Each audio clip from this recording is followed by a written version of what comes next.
દરમિયાન આદિવાસીઓના ખ્રિસ્તી ધર્મમાં પરિવર્તનનો મુદ્દો ઉછળ્યો છે। વિશ્વ હિન્દુ પરિષદના જિલ્લા પ્રમુખ અજીતસિંહ રાઠોડે દાવો કર્યો કે ડેડિયાપાડા વિસ્તારમાં અંદાજે 212 જેટલા આદિવાસીઓએ ધર્માંતરણ કર્યું।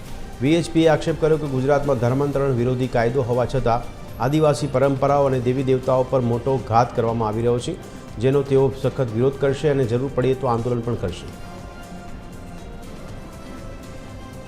દેવ તાલુકાની અંદર આદિવાસીઓનું ધર્માંતરણ કરી રહ્યું છે આજે ક્રિશ્ચિયન લોકો ને એમનો અત્યારે એ ચાલી રહ્યો છે, ઉત્સવ ચાલી રહ્યો છે। એની અંદર ખોટી રીતે એમને લાલચ આપીને એમને અંદર ઇન્વોલ્વ કરી રહ્યા છે। એને અમે સખત શબ્દોમાં વખોડી નાખીએ છીએ।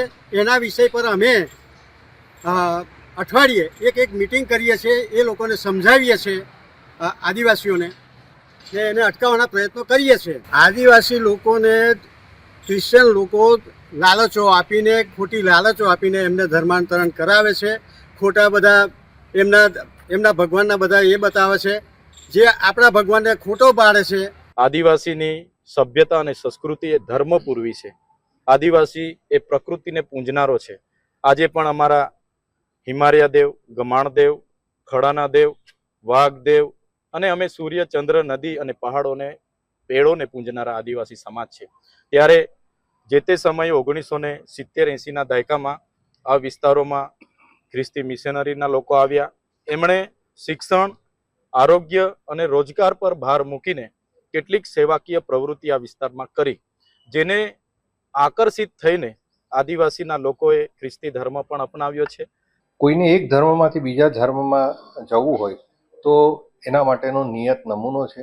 એમાં એ અરજી કરી શકે છે। એ અરજી કર્યા બાદ કલેક્ટરને અરજી કરી શકે છે। કલેક્ટર એની વિગતવાર મામલતદાર અને ડેપ્યુટી કલેક્ટર પાસે તપાસ કરાવતા હોય છે।